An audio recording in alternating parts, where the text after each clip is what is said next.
আলেম। 1000 কিলোমিটারের চেয়ে বেশি পথ হযরত ওমর হেঁটে হেঁটে গেলেন, উঠে চড়ে চড়ে গেলেন, উট টানতে টানতে গেলেন। ওনার সাথে চাকর ছিল মাত্র কয়জন জানেন না? কথা বলেন তাহলে, কয়জন ছিল? বডিগার্ড ছিল, এসএসএফ, গোয়েন্দা বিভাগের লোক, সেনাবাহিনীর লোক, ডিএসবি, এনএসআই। অর্ধ দুনিয়ার সম্রাট একা একা যায়, বডিগার্ড লাগে না, কারণ এমন শান্তি কায়েম হয়েছে মানুষের অন্তরে আল্লাহ ছাড়া কারো ভয় আর নাই। সে কোরআন বাংলাদেশে আছে কিনা? ভাইরা কথা বলতে হবে, বাংলাদেশে কোরআন আছে, কিন্তু এই শান্তিটা আছে, সে সমৃদ্ধি আছে, কারণ কোরআন গিলাফের ভিতরে তাকে আছে, মাদ্রাসার আলমারিতে আছে। কোরআন সংসদ ভবনে নাই, কোরআন গণভবনে নাই, কোরআন বঙ্গভবনে নাই, কোরআন আদালতে নাই, কোরআন সচিবালয়ে নাই, কোরআন মন্ত্রণালয়ে নাই। কোরআন দিয়ে শিক্ষা ব্যবস্থা চলে না, কোরআন দিয়ে সমাজ ব্যবস্থা চলে না, কোরআন দিয়ে আদালতের আইন চলে না, কোরআন দিয়ে কেউ চলে না। কোরআন শুধু তেলাওয়াত করে তাকে রাখে, তাই কোরআন আছে, সেই শান্তি আর। এখন আমরা হলাম প্রেসক্রিপশন তেলাওয়াত করা জাতি, ওষুধ খাওয়া জাতি না। শরীরে জ্বর উঠছে 103 ডিগ্রি 104 ডিগ্রি জ্বর, ডাক্তার সাহেব আপনাকে লিখে দিল নাফা 1 খাবেন, নাফা এক্সট্রা খাবেন, S+ খাবেন, প্যারাসিটামল খাবেন। সুন্দর করে লিখলো যে সকাল বিকাল দুপুর 3 বার খাবেন, 8 ঘন্টা পর পর খাবেন। আর আপনি ডাক্তারের প্রেসক্রিপশনটা হাতে করে লইয়া সকালেও তেলাওয়াত করেন, বিকালেও তেলাওয়াত করেন, রাতেও তেলাওয়াত করেন যে নাফা খাবেন 3 বেলা, 8 ঘন্টা পর পর খাবেন, S+ খাবেন, এরকম কইয়া কইয়া আপনি ওই প্রেসক্রিপশনটার বালিশের তলে রেখে দেন, কিন্তু ওষুধ কিনেন নাই, জ্বর যাবে। ঠিক আজকে আমরা 52টা বছর বাংলাদেশ আমরা কোরআন পড়ছি। السارق والسارقة فاقطعوا أيديهما। চোর পুরুষ হোক আর নারী হোক, তোমরা চোরের হাত কেটে দাও। এই সূত্র, এই থিওরি আমরা 52 বছরে কত হাজার বার তেলাওয়াত করলাম। বাংলাদেশের মুসলমানেরা কত কোটি বার তেলাওয়াত করলাম, কিন্তু চোর ধরে হাত কাটছি কয়বার? প্যারাসিটামল প্যারাসিটামল তেলাওয়াত করলো, কিন্তু ওষুধ। الزانية والزاني فاجلدوا كل واحد منهما 100 جلدة। সূরাতুন নূর আল্লাহ বলেন জিনাকারী নারী, জিনাকারী পুরুষ, তাদেরকে 100 বেত লাগাও। আর যদি তারা বিবাহিত হয়, প্রিয় নবী বলছেন বেত নয়, তাদেরকে পাথর মেরে শেষ করো, রজম করো। এই আয়াত কত হাজার বার, লক্ষ বার, কোটি বার আমরা পড়লাম। বাংলাদেশের 52 বছর বয়সে কয়জন জিনাকারীকে পাথর মারছেন? কয়জনকে কোন আদালত 100 বেতের আইন লাগাইছে? আবার রাসূল বলেছেন যদি কেউ মদ পান করে তাকে 80 বেত লাগাতে হবে। প্রিয় নবীর অর্ডার মেনে হযরত ওমর ফারুক রাদিয়াল্লাহু তাআলা ওর ছেলে আবু শামা মদ পান করেছিল। হযরত ওমর তার ছেলেটা করে হাই দেন নাই। কবি নজরুল চমৎকার ভাবে বলেছেন মদ্যপানের অপরাধে প্রিয় পুত্রকে নিজ করে মেরেছ তোমরা, মরেছে পুত্র তোমারই চোখের পরে। সন্তানের প্রতি আপনার ভালোবাসা আছে, তাই আপনি আদর করেন, চুমু খান। হযরত ওমরের সন্তানের প্রতি ওমরের ভালোবাসা ছিল না, তো নিজের ছেলেকে 80 বেত দিল কেন? কারণ রাসূল বলেছে 80 বেত দিতে হবে, তাই ছাড় দেন নাই। ও বাংলাদেশের 52 বছরের চেয়ারম্যান, মেম্বার, এমপি, মন্ত্রী, প্রেসিডেন্ট, প্রধানমন্ত্রী, যারা আপনারা দেশ চালাচ্ছেন, হাসরের ময়দানে আল্লাহ যদি প্রশ্ন করে আমার ওমর যদি জান্নাত পাওয়ার জন্য তার সন্তানকে 80 বেদ দিতে পারে? 52 বছর কত মদখোর তোমাদের দেশে ছিল, 80 বেদ কয়বার দিছো? কি জবাব দেবেন? চেয়ারম্যান সাহেব চাইলেও পারবে না, মেম্বার সাহেব চাইলেও পারবে না, কোর্টের ম্যাজিস্ট্রেট চাইলেও 80 বেদ দিতে পারবে না, চুলের হাত কাটতে পারবে না। কারণ রাষ্ট্রে আইন লাগবে, আইন লাগবে। তাহলে যারা আইনের দর সংসদ ভবনে এমপি মন্ত্রী হয়ে গেছে, তাদেরকে আল্লাহর কাঠগড়ায় আসামি হওয়া লাগবে।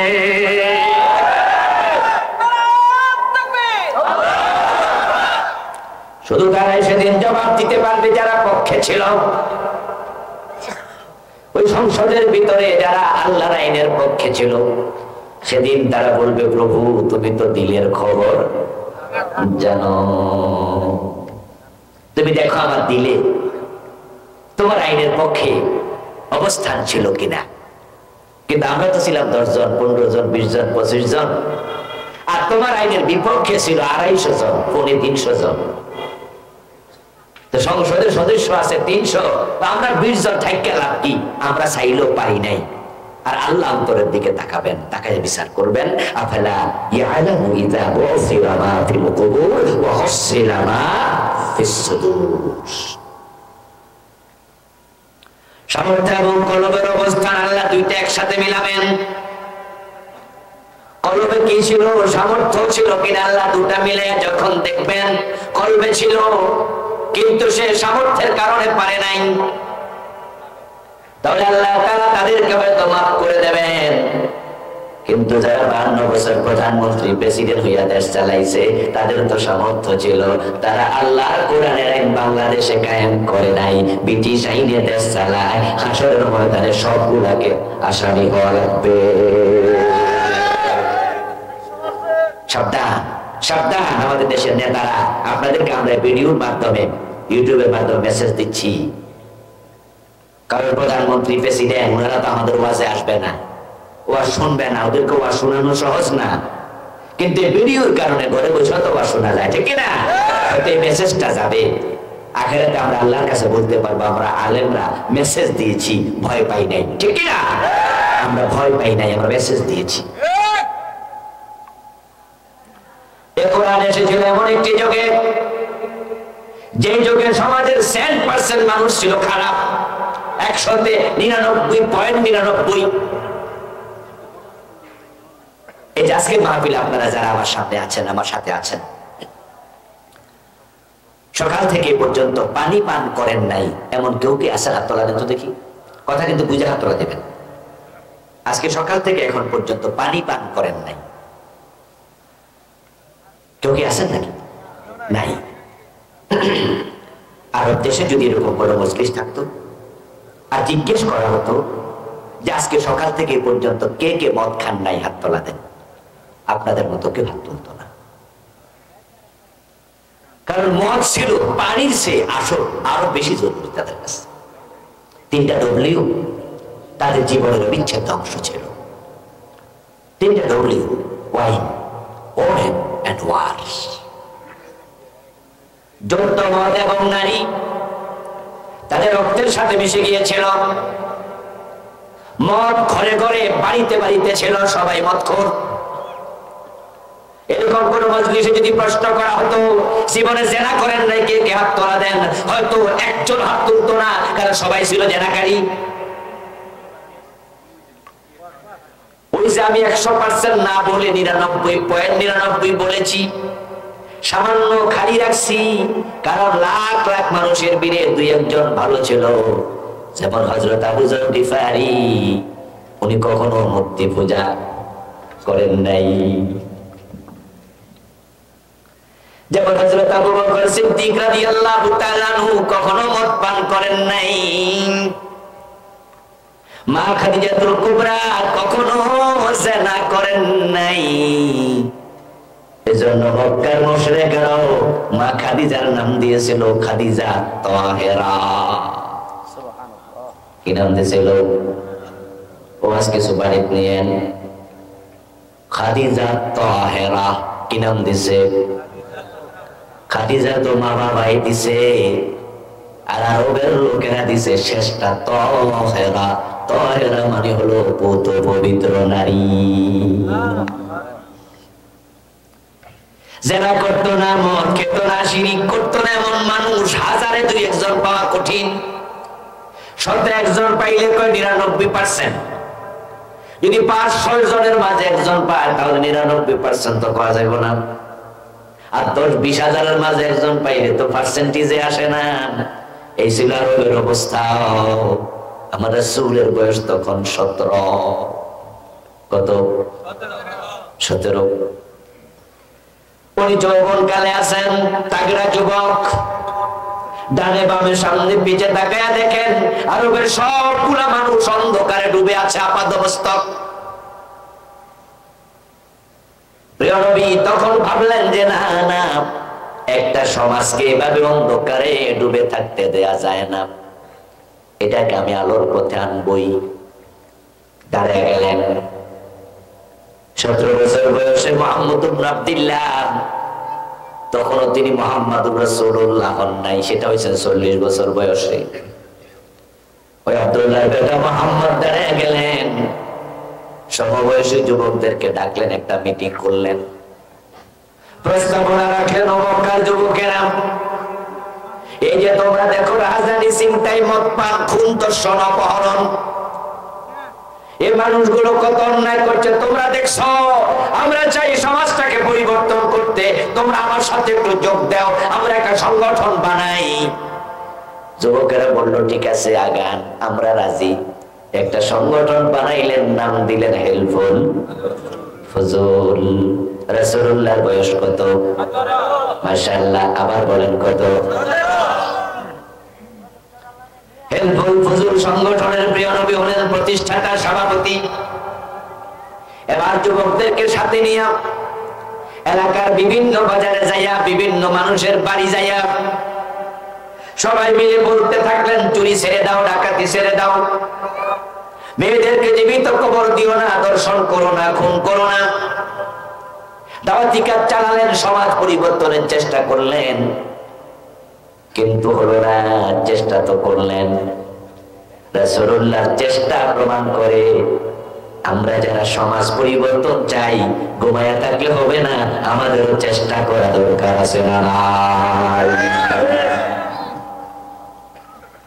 এই যে আমাদের দেশে রাস্তা সামরা থাকে না, আমাদের দেশটার কোটি কোটি টাকা লোপাট করে একদল লোক পৃথিবীর বিভিন্ন দেশে বাড়ি বানায়। আমাদের দেশটার মাঝে কত অশান্তি, দ্রব্যমূল্যের ঊর্ধ্বগতি। রমজান মাস আসতেছে, আরে এই রমাদান মাসে ভালো করে ইফতার খাইতে পারবে না, সাহারিটা খাইতে পারবে না, অর্ধেক খাইয়া রোজা রাখবে এমন গরিব মানুষ নাই। আর উত্তরবঙ্গে খোঁজ নিয়ে, উত্তরবঙ্গে খোঁজ নিয়ে শীতের কাপড় কিনতে পারে না, কম্বল কেনার টাকা নাই। টেলিভিশনের খবরে দেখলাম কারণ বাজারে এক মুরব্বী লাউ কিনতে যায় কাঁদতেছে। সাংবাদিক প্রশ্ন করল, মুরব্বী দ্রব্যমূল্যের খবর কি? সাক্ষাৎকার দিতে যাইয়া বুড়া মানুষ চোখের পানি ছেড়ে দিয়ে হাউমাউ করে কাঁদতেছে আর বলতেছে, আমরা আছি বড় বিপদে, যারা ভিক্ষুক তারা আছে আরামে, তারা সাইয়া পায়, আর যারা চোর ডাকাত বড় বড় নেতা তারা আরামে আছে, তারা মাইরা খায়। আমরা বাড়তেও পারি না, চাইতেও পারি না, আমরা না খাইয়া থাকা লাগে। যারা ভিক্ষুক এরাও মোটামুটি লাইনে আছে, এখানে না পাইলে এখানে যায়, এখানে না পাইলে এখানে যায়। মোটামুটি তারা সাথে আমার এলাকায় যদি সকাল থেকে সন্ধ্যা পর্যন্ত করে 4-5 কেজি চাইল পেয়ে যায়, ঠিক না? ওই চাইল অর্ধেক বেচা তরকারি কিনা লাগ, আজকের দিন তো গেল। কিন্তু কিছু মানুষ আছে চাইতেও পারে না, খাইতেও পারে না, লজ্জায় বলতেও পারে না, ঠিক না? তারা কি করছে? কত মানুষ। এখন এই সমাজ পরিবর্তন যদি করতে চান, যুবকদেরকে দাঁড়িয়ে যেতে হবে। যুবক মুহাম্মদ ইবনে আব্দুল্লাহ দাঁড়িয়ে গেছে, চেষ্টা শুরু করছে। হতাশ হওয়া যাবে না, চেষ্টা করো, চেষ্টা করো। আস-সাইয়ু মিন্না ওয়াল ইতমামু মিনাল্লাহ। চেষ্টার মালিক আমরা, সফলতা দেবেন কে? একজন মাহাতির মোহাম্মদ মালয়েশিয়াকে শেষ করে দিয়েছে। একজন বঙ্গবন্ধু বাংলাদেশের পক্ষে দাঁড়াইয়া দেশটাকে স্বাধীন করে দিয়েছে। আমরা ভালো মানুষের কর্মকে স্বীকৃতি দেই। যে জাতি গুরুজনের কদর করে না, সে জাতি পরিজন জন্মগ্রহণ করে না। যার যতটুকু অবদান ততটুকু কদর করো। আপনারা যারা মালয়েশিয়া গেছেন, চাকরি টাকরি করছেন, আমি নিজেও সফরে গেছি মালয়েশিয়া, এক মাহাতির মালয়েশিয়াকে চেঞ্জ করে দিয়েছে। আমার প্রিয় ভাইরা, মালয়েশিয়াতে 50 তলা বিল্ডিং এত বেশি পরিমাণ, যেগুলো আপনি বলতে বলতে হয়রান হয়ে যাবেন। অথচ পুরা বাংলাদেশে 50 তলা বিল্ডিং একখানো নাই। আর তাদের আর আমাদের স্বাধীনতার মাঝে ব্যবধান অল্প কয়েক বছর। এই জন্য জাতির হাল যদি একজনে ধরে, একজন কবি বলেছেন, যুগ জামানা পাল্টে দিতে চাই না অনেকজন, এক মানুষই আনতে পারে জাতির জাগরণ। আব্দুল্লাহ বেটা মুহাম্মদ সাল্লাল্লাহু আলাইহি সাল্লাম মাথা তুলে দাঁড়িয়ে গেলেন, মানুষের কাছে বলতে থাকলেন, কিন্তু মানুষগুলো কথা শুনলো না।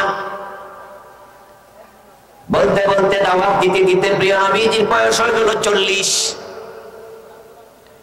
23টা বছর দাওয়াত দিলেন, 17 থেকে 40, 23 বছর।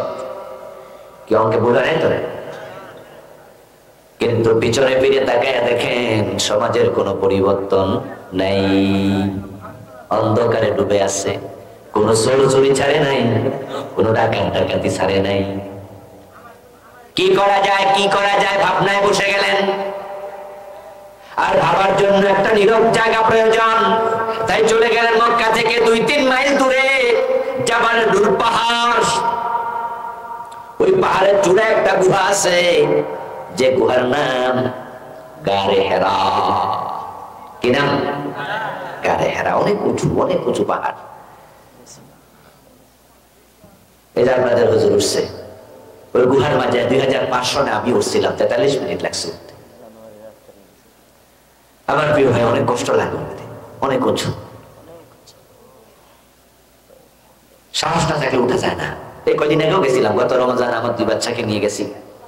যাই এরা ভাবলাম যে লইয়া একটু উঠি, একটু উঠা আমার হাঁপানি উঠতে, আর উঠতে পারছি না। পরে বলা বন্ধ করে, একটা কাজ কর, তোরা আরেকবার ফাটাবো, তোরা 2 জন আসিস, আমি কোন একজনকে সাথে দেবো, যুবক ছাইয়া, ওই তোরা এরা লইয়া ওটা, আমি উঠতে পারবো না। 2005 দৌড়াই উঠে গেছি। তখন তো আরো অনেকদিন আগে, আরো ইয়াং ছিলাম। ওই গাড়ি হেরাতে প্রিয় নবীজি বসলেন, বয়স তখন রাসূলুল্লাহ 40। ধ্যান করছেন, ভাবছেন কি করা যায়। এই ধ্যান শুনলাম, এই ভাবনা শুনলাম, পরিকল্পনা শুনলাম, আমার নবীর জীবনে এটা আছে। হতাশ হওয়া শুননা না, হতাশ হইতে মানা করছে স্বয়ং। ولا تهنوا ولا تحزنوا وأنتم الأعلون إن كنتم مؤمنين। আমার আল্লাহ দিয়ে গো মুমিনেরা, হতাশ হইও না, মন মনোবল হারাইও না, তোমরাই বিজয়ী হবে যদি তোমরা প্রকৃত মুমিন হতে পারো।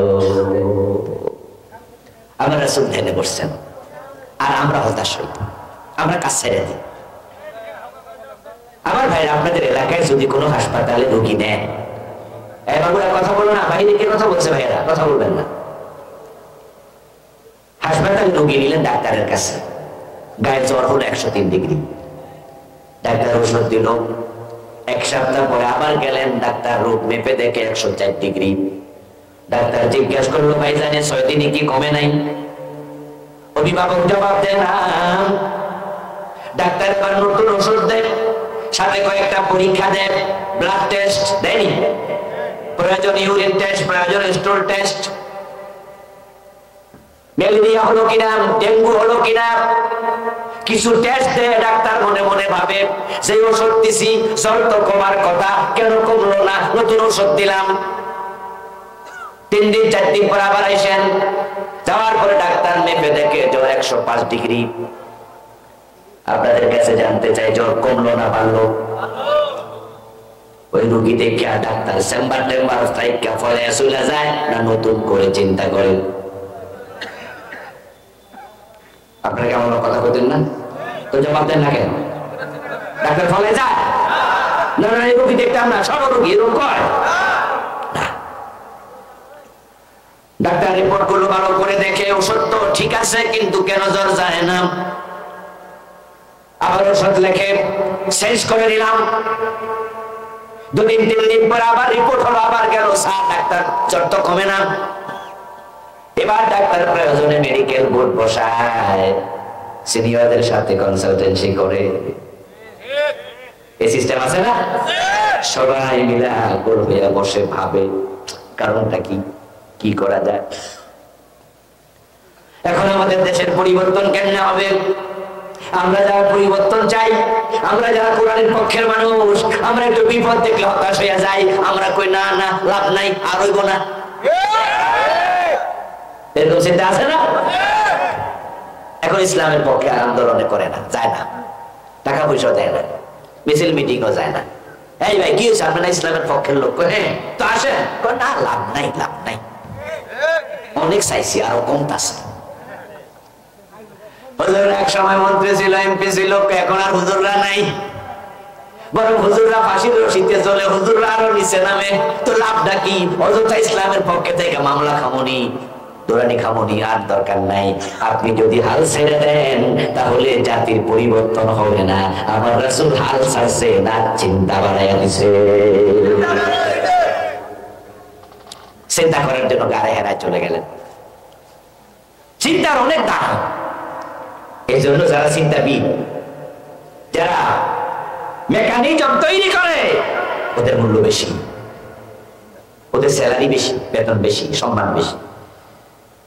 যে বেটা বিল্ডিং এ মাথার করে ইট 2 দোতলায় তোলে, 3 তলায় তোলে, যে বেটা বিল্ডিং বানায়, রাজমিস্ত্রি কাম করে সকাল থেকে সন্ধ্যা পর্যন্ত, খাইম্মা টাইম্মা অস্থির, ও বেটার বেতন বেশি না ইঞ্জিনিয়ারের বেতন বেশি? ইঞ্জিনিয়ার মাথার মাঝে ইট লইছে কয়বার, ঘামাইছে কয়বার, এবারে এসি গাড়ি ছিল, এসি রুমে ছিল, ওখানে বসে প্ল্যান করছে, এসি গাড়িতে চইরা গেছে, তারপরে এক নজর তাকাইছে, বেড়ার বেতন মাসে লাখ লাখ, আর যে বেড়া এত পরিশ্রম করে বেড়ার বেতন মাসে 30,000। পার্থক্য কেন? কারণ হচ্ছে যে বেড়া পরিশ্রম করছে, মাথার মাঝে ইট নিছে, ওই বেড়া চিন্তা করে নাই, আর এই বেড়া চিন্তা কাটাইছে। শ্রমের সে চিন্তার মূল্য। আমার রাসূল চিন্তায় বসে গেলেন। এখানে আমি আলেম ওলামাদেরকে বলবো, এখানে চিন্তাশীল ব্যক্তিদেরকে বলবো, দেশের গুণীজনদেরকে বলবো, আপনারা যারা ইসলামের পক্ষে আছেন হতাশ হবেন না, হতাশ হবেন না। আপনাকেও চিন্তা করতে হবে, চিন্তা করতে হবে।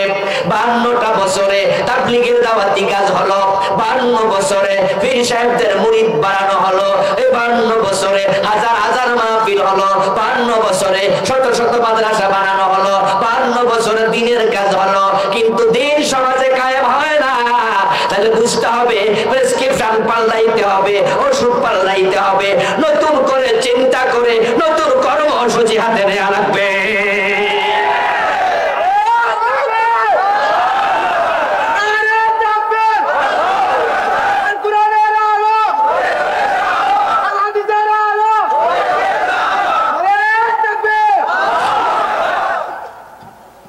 আমার প্রিয় ভাই, তুরস্কের এরদোয়ান, একটা ব্যক্তির চিন্তা, তুরস্কের মাঝে ইসলাম বিপ্লবের পথে যাচ্ছে।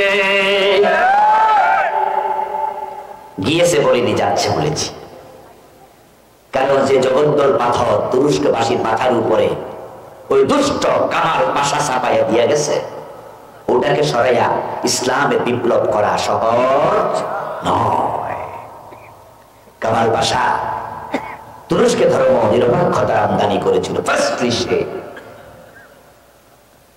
এর আগে মুসলিম দেশে ধর্ম নিরপেক্ষতা ছিল না। ধর্ম নিরপেক্ষতার দোহাই দিয়া জালেম কামাল পাশা, কেউ কেউ বলে কামাল আতাতুর্ক, আমি বলতে রাজি নই। আতা মানে হচ্ছে দান, গিফট, তুর্ক মানে তুরস্ক, আতাতুর্ক মানে হচ্ছে তুরস্কের জন্য দান। বরং জালেম ক্ষমতা আসার পরে আযান পর্যন্ত নিষিদ্ধ করেছে, আরবি হরফে কোরআন তেলাওয়াত পর্যন্ত করতে পারতো না। তুরস্কের মুসলিম মা বোনেরা বোরকা পরা দূরের কথা, চুল ঢেকে রাখা পর্যন্ত নিষেধ করেছে। স্কার্ফ পরতে দিত না। সালেম কাকে বলে? মারুফা বাকাছি নামে একজন বোন যখন এমপি হলো, নাজমুদ্দিনের বাগান যখন ওদেশের প্রধানমন্ত্রী হলো,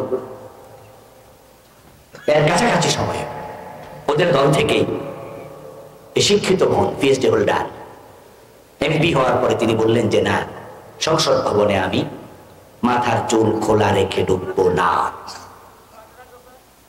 তিনি তখন ওদেশের আইন ভেঙে মাথায় স্কার্ফ পরে ঢুকলেন। আর সংসদের স্পিকার ওনার বিরুদ্ধে বিরুদ্ধাপন করলো। অন্য সালেম এমপি গুলা সাপোর্ট করলেন। সাপোর্ট করার কারণে মারুফা বাকাছি নামে বোনের এমপি পদ শুধু বাতিল করেনি, নাগরিকত্ব ক্যান্সেল করে দিয়েছে, দেশ থেকে বের করে দিয়েছে। এই ছিল তুরস্ক। আর সে তুরস্ককে এরকম আপনার একজনের দোয়ান বিশাল পরিবর্তন। আয়া সোফিয়া মুসলমানদের মসজিদ ছিল, দীর্ঘদিন পরে এখন উনি আবার এটাকে মসজিদে রূপান্তরিত করেছে। দাঁড়িয়ে যেতে হবে কেউ না কেউ। আমার প্রিয় ভাই রাসূলুল্লাহ সাল্লাল্লাহু আলাইহি ওয়াসাল্লাম ধ্যানে বসলেন।